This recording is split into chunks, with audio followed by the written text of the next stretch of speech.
बिस्मिल्लाहिर्रहमानिर्रहीम। अस्सलाम वालेकुम स्टूडेंट्स। जैसे कि आप सब जानते हैं, मैं मोहम्मद शाहजेब खान। तो हम सेकेंड ईयर की बुक को लेकर अभी चल रहे हैं और सेकेंड ईयर बुक को हम आज ये तीसरा लेक्चर है हमारा उसके साथ। तो जी हम जो थे हिस्ट्री को स्टडी कर रहे थे और उसके अंदर अब मॉडर्न पीरियोडिक टेबल को मजीद आगे स्टडी करना था।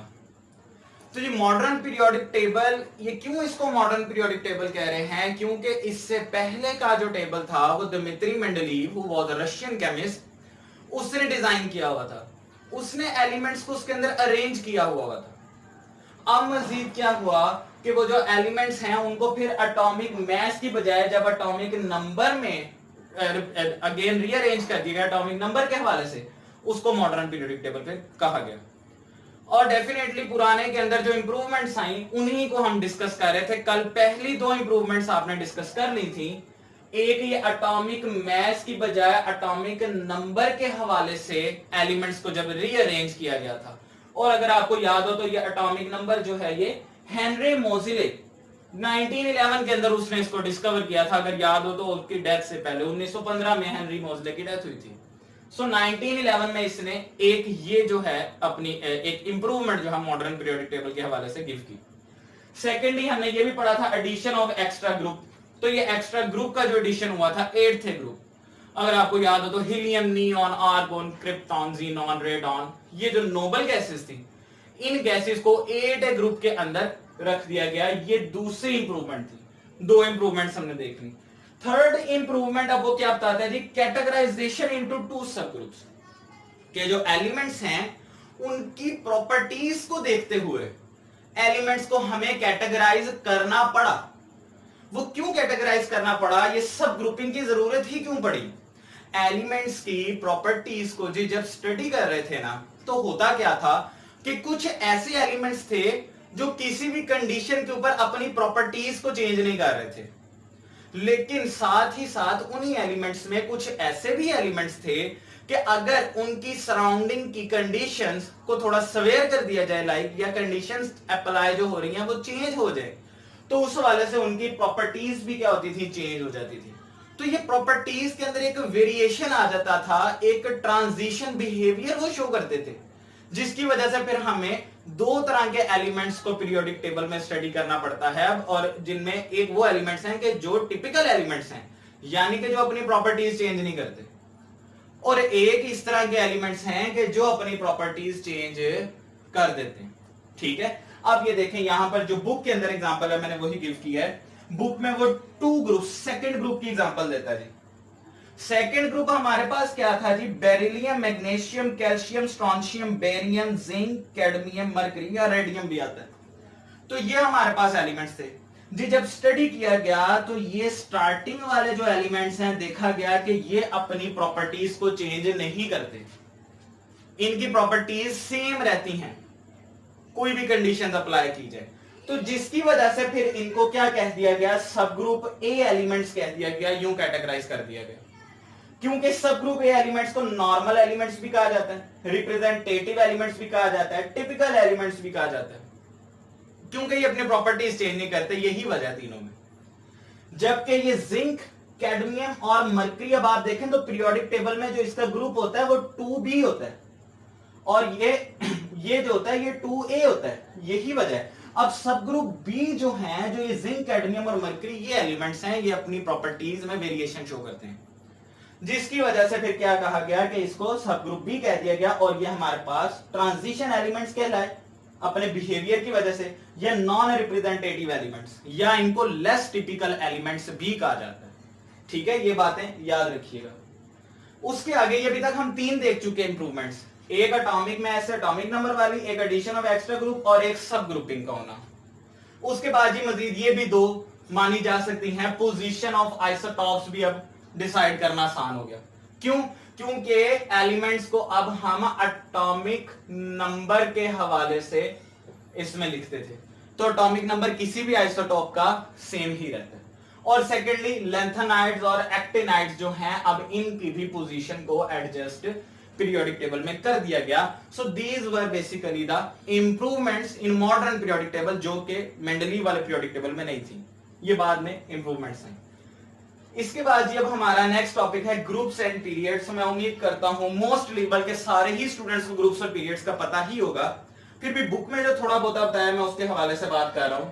तो जी सबसे पहले ग्रुप्स की बात की जाए तो ग्रुप्स आपके पास पीरियोडिक टेबल में क्या होते हैं, डेफिनेशन यूं लिखी जा सकती है, elements with similar properties are placed in a vertical columns.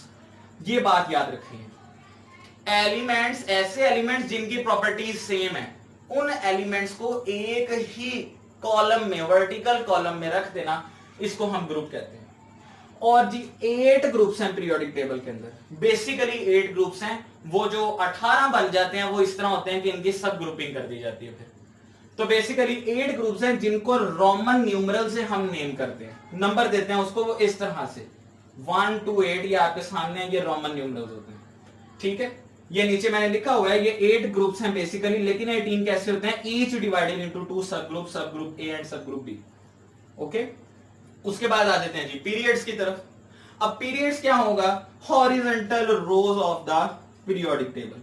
Periodic table के अंदर डेफिनेटली जब ग्रुप्स आप बनाते हैं तो उन सब ग्रुप्स को जब इकट्ठा करके लिखेंगे तो उनमें रोज भी बन जाएंगी, और वही रोज को हम क्या कहते हैं, पीरियड्स। टोटल कितने पीरियड्स हैं जी अब तक में पीरियोडिक टेबल में, there are total 7 periods that are present in the periodic table. पहले पीरियड की मैं बात करूं तो जी it contains only 2 elements, hydrogen and helium. These are only 2 elements that are present in the one period, first period. और उसको आप शॉर्ट पीरियड भी कहते हैं या वेरी शॉर्ट पीरियड भी कहा जा सकता है। उसके बाद जी सेकंड और थर्ड पीरियड, इन दोनों में 18 एलिमेंट्स हैं, सॉरी 8 एलिमेंट्स हैं, 18 नहीं 8 एलिमेंट्स हैं, सेकंड में भी और थर्ड में भी। तो इनको आप शॉर्ट पीरियड्स कह सकते हैं। उसके बाद बुक में ही बताता है चौथा और पांचवा पीरियड जो है इनमें 18 एलिमेंट्स हैं, 18, इसमें 8 थे, इनमें 18 एलिमेंट्स हैं, और इनको आप क्या कहते हैं, लॉन्ग पीरियड्स। फर्दर आगे सिक्स्थ पीरियड कंटेन 32 एलिमेंट्स, इसमें लेंथानाइट सीरीज भी आ जाती है जिसके मजीद 14 एलिमेंट्स भी होते हैं, इनर ट्रांजिशन एलिमेंट्स उनको कहा जाता है, स्टडी करेंगे उनको भी आगे। तो इसमें 32 एलिमेंट्स होंगे टोटल 6 ग्रुप में, और ये 32 एलिमेंट्स की वजह से इसको लॉन्ग पीरियड भी कहा जाता है और वेरी लॉन्ग पीरियड भी कहा जा सकता है। एक्टिनाइड, लेंथानाइड ये इनमें आती है 5th और 6th में। उसके बाद आगे देखें 7th पीरियड जो है आपके पास, it is incomplete right now, इसमें भी डेफिनेटली आ जाएंगे जैसे जैसे एलिमेंट्स डिस्कवर होते रहेंगे। यहां तक तो जी हो गई बात हमारे ग्रुप्स, पीरियड्स और मॉडर्न पीरियोडिक टेबल की। अब नेक्स्ट आगे देखते हैं जी पीरियोडिक टेबल के अंदर कुछ फैमिलीज भी हैं। किन की फैमिलीज हैं, एलिमेंट्स की, और वो फैमिलीज बनी क्यों हुई हैं, उनके बिहेवियर पे, उनकी सेम प्रॉपर्टीज पे, उनकी कुछ खास बात की वजह से उनको फैमिलीज कह दिया गया पीरियोडिक टेबल में। अब वो क्या है जी, पहली फैमिली ये जो बुक में डिस्क्राइब की हुई है, बुक में बताई है, that is alkali metals. Alkali metals अब कौन सी फैमिली है और इसको अल्कली मेटल कहा क्यों जाता है बच्चे, 1A group in the periodic table. Periodic table के अंदर जो 1A ग्रुप है उसको अल्कली मेटल कहा जाता है। क्यों कहा जाता है ये भी देख लें। 1A ग्रुप में बच्चे एलिमेंट्स कौन से हैं, lithium, sodium, potassium, rubidium, caesium and francium, ये एलिमेंट्स मौजूद हैं। अब इन एलिमेंट्स में सबके सब एलिमेंट्स बच्चे जब भी वाटर के साथ रिएक्ट करते हैं, they form alkalis, they form basis. आप देखें इन सब के अंदर कॉमन चीज क्या है, they all have hydroxyl group OH, जो इसको अल्कली बनाता है। तो यही वजह कि इनको अल्कली मेटल्स कहा गया है कि जब भी 1A ग्रुप की मेटल्स को वाटर के साथ रिएक्ट करवाया जाता है तो वो क्या गिव करती हैं, अल्कली गिव करती हैं। सो दैट्स व्हाई, और साथ उनमें से हाइड्रोजन गैस निकलती है। बात समझ में आ रही है। जैसे कि सिंपल मेरे पास पानी है, ग्लास के अंदर पानी है जी, सोडियम मेटल को उस ग्लास में आप डाल दें तो एक तो उसमें से हाइड्रोजन गैस इवॉल्व होगी, एफरवेसेंस होना शुरू हो जाएगी, बबलिंग होगी, गैस निकल जाएगी, क्योंकि उसकी डेंसिटी कम होती है पानी से, तो पानी नीचे रह जाएगा, लिक्विड जो कि बेस होगी आपके पास लिथियम हाइड्रोक्साइड या सोडियम हाइड्रोक्साइड, और हाइड्रोजन गैस जो उसमें से निकल जाएगी, तो ये अल्कली बन जाती है। So that's why 1A group are called alkali metals. हैं सारी की सारी मेटल्स, ये सब मेटल्स हैं, सॉलिड स्टेट में एग्जिस्ट करती हैं, और सबके सब मेटल्स जब भी वाटर से रिएक्ट करती हैं अल्कली गिव करती हैं। अच्छा जी, सेकंड आ गए अल्कलीन अर्थ मेटल, दूसरी फैमिली। अब ये अल्कलीन अर्थ मेटल्स इसको क्यों कहा जाता है जी? 2A ग्रुप जो एलिमेंट, 2A ग्रुप के जो एलिमेंट्स हैं उनको अल्कलीन अर्थ मेटल्स कहा जा रहा है। क्यों कहा जा रहा है वो भी वजह देख लेते हैं। 2A ग्रुप में जो एलिमेंट्स हैं जी कौन से हैं? Beryllium, magnesium, calcium, strontium, barium, radium, ये सब एलिमेंट्स हैं 2A ग्रुप के। अल्कली बना रहे हैं ये भी कैसे? ये सारे एलिमेंट्स भी आप देखें जब वाटर के साथ रिएक्ट करते हैं, like beryllium reacted with water gives beryllium hydroxide. उसी तरह मैग्नीशियम रिएक्ट करेगा तो वो मैग्नीशियम हाइड्रोक्साइड गिव करेगा, कैल्शियम रिएक्ट करेगा it will give calcium hydroxide. बच्चे इसी तरह strontium, barium, radium they will also give their respective hydroxides, और साथ उसी तरह एवोल्यूशन ऑफ हाइड्रोजन गैस। सो इससे ये बात तो समझ आ गई कि इनको अल्कलीन कहा जाता है। लेकिन अर्थ क्यों कहा जा रहा है जी? अर्थ इसलिए कहा जा रहा है कि इनमें जो ये मैग्नीशियम और कैल्शियम है ना, ये दो ऐसी मेटल्स हैं कि जो जमीन के अंदर जो अर्थ क्रस्ट में बहुत ज्यादा अमाउंट में पाई जाती है। इनकी अबंडेंसी जो है अर्थ क्रस्ट के अंदर बहुत ज्यादा है। इनफैक्ट ये उन 5 मेटल्स में से हैं। आपने फर्स्ट ईयर के अंदर पढ़ा हुआ है, पहले चैप्टर में ही, रिलेटिव अबंडेंस ऑफ आइसोटॉप, उसमें आपने पढ़ा होगा। यहां मैं लिख रहा हूं जी, ये देखिएगा जरा, oxygen, magnesium, silicon, calcium, iron, ये वो 5 मेटल्स हैं जिनसे 50% ऑफ अर्थ क्रस्ट बनता है। या फर्स्ट ईयर में पढ़ के आए हैं।